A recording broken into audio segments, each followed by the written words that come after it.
Di masa kampanye seperti saat ini, marak pemasangan atribut seperti baliho dan bendera partai politik yang terpasang sepanjang jalan-jalan ibu kota.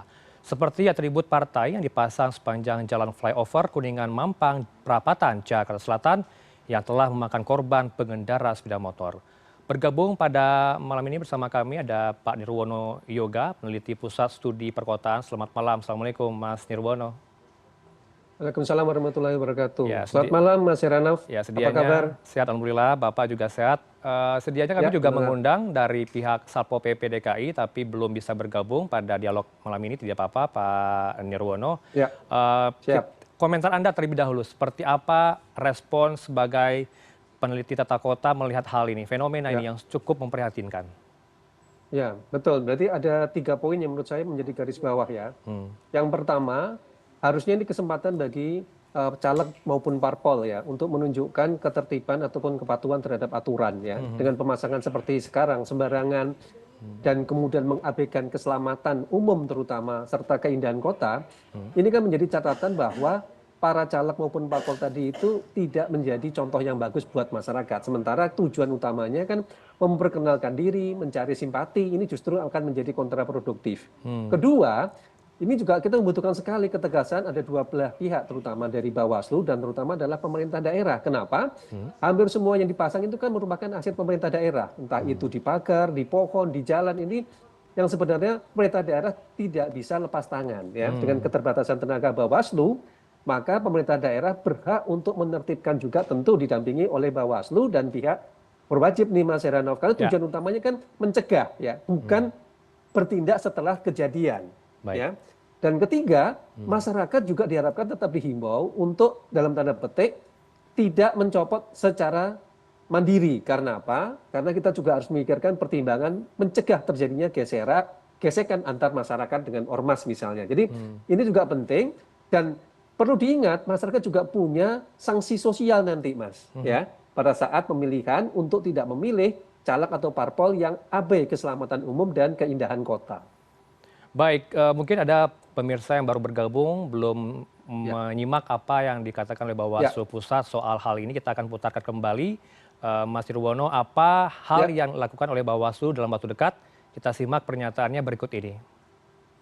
Penertiban ini ya harus kerjasama dengan Satpol PP.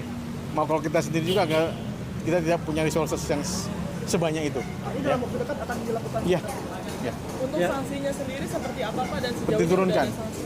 penurunan alat peraga. Itu pertanggungjawabannya itu biasanya pidana umum. Pidana umum atau juga nanti antara korban dan juga pemasang. Apakah ada peringatan kepada partai politik atau caleg tertentu? Pasti akan kami ingatkan kepada teman-teman peserta pemilu agar berhati-hati. Mengingatkan para pemasang, jangan bukan calegnya yang masang, pasti timnya. Timnya ini harus diingatkan oleh para caleg. Responnya Mas Nirwono sudah tegas atau belum Ya, Bawaslu ini? ya, Hmm. ya, menurut saya perlu lebih tegas lagi, Mas. Kenapa? Dalam tanda petik Bawaslu kan punya kewenangan untuk menindak atau memberikan sanksi tegas ya kepada para caleg maupun parpol yang dalam tanda petik mengabaikan keselamatan umum. Karena kan tujuan utamanya kita harus mencegah, bukan menunggu jatuh korban baru kemudian Bawaslu ataupun pemerintah daerah setempat bertindak. Nah, kita dengan mudah melihat sebenarnya pemasangan APK-APK ini kan banyak sekali yang melanggar aturan ya. Misal ya pemasangan bendera di tepi pagar yang menutupi JPO misalnya. Bahkan juga di tengah jalan, media jalan yang mengganggu buat pengendara lalu lintas. Pemasangan APK-APK di tempat-tempat di pertigaan ataupun di persimpangan jalan yang sangat berbahaya kalau tertiup angin jatuh misalnya. Bahkan penempatan APK-APK di pohon-pohon misalnya.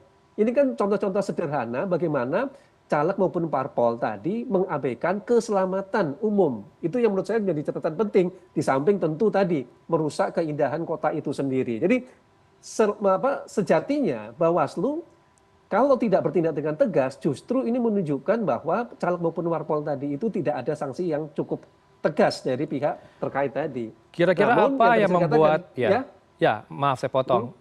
Kira-kira ya, apa ya Mas Nirwono dari kacamata Anda? Apa yang membuat ya, Bawaslu ini sampai detik ini masih belum terlihat tegas untuk melakukan ya. ketegasan ini? Betul. Yang pertama tentu kita harus maklumi juga keterbatasan tenaga dari Bawaslu ya.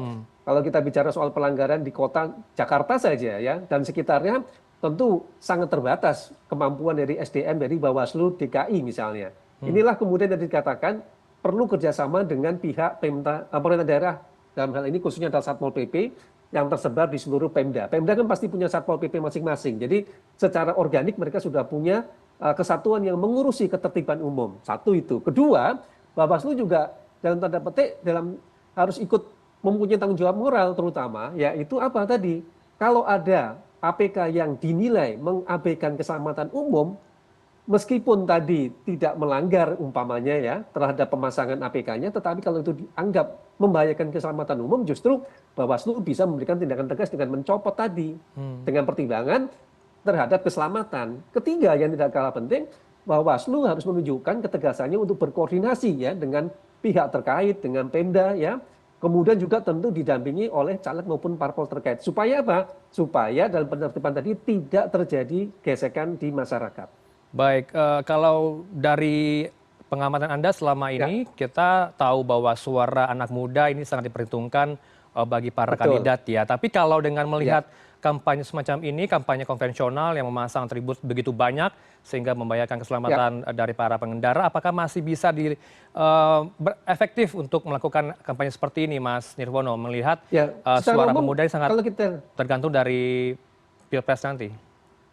Betul. Jadi menurut saya ini justru sangat disayangkan ya, caleg dan parpol tidak melihat data-data potensi pemilih muda ya.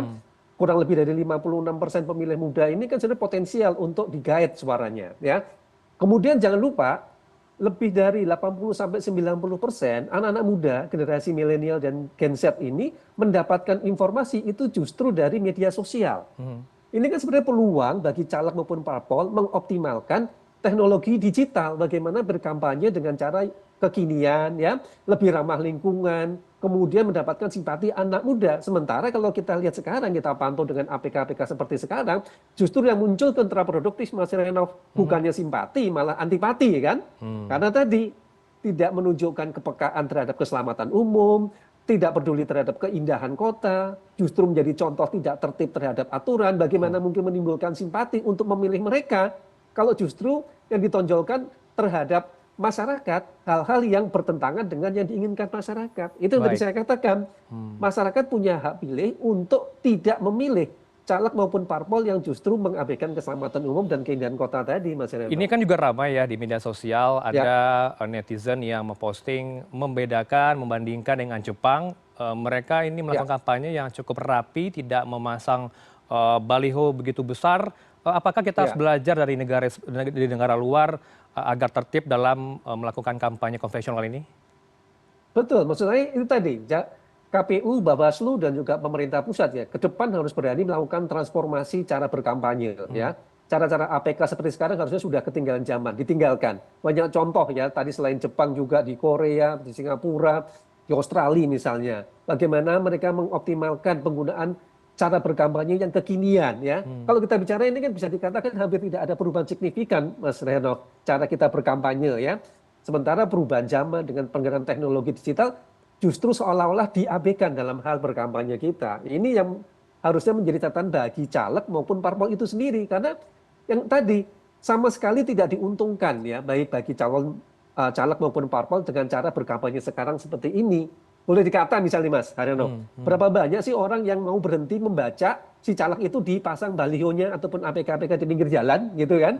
Selain itu juga membahayakan buat pengendara itu sendiri, justru kesan yang muncul kan menjadi tidak simpati tadi gitu kan. Karena tadi posisi-posisinya yang justru membahayakan dan merusak keindahan kota. Ini yang menurut saya harusnya menjadi masukan bagi seluruh pihak, baik itu caleg maupun parpol, baik itu Bawaslu dan KPU ke depan, dan juga terutama pemerintah pusat dan daerah ke depannya. Baik, kedepannya seperti apa nanti Mas Nirwono melihat ketegasan dari Bawaslu diminta tadi ya bekerja sama dengan para pemangku kepentingan di luar sana.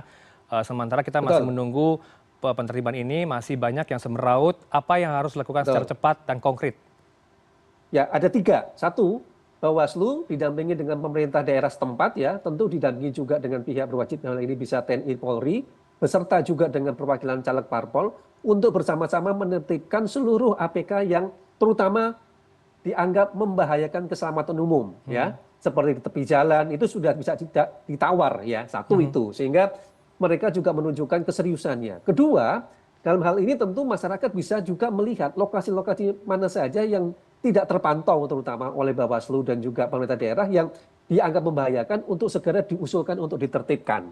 Dan ketiga, ini kita juga mendorong baik itu Bawaslu maupun juga para caleg maupun parpol untuk mau menertibkan APK-APK mereka secara mandiri sebelum jatuh korban tadi ya.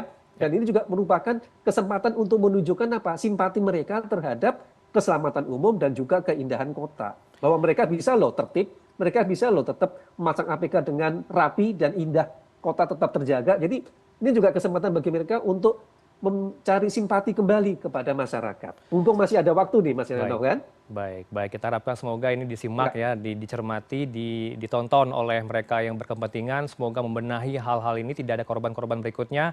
Terima kasih atas waktu Anda bersama kami di Prime News. Ada peneliti Pusat Studi Perkotaan, Mas Nirwono Yoga langsung dari Jakarta. Terima kasih Mas, Assalamualaikum.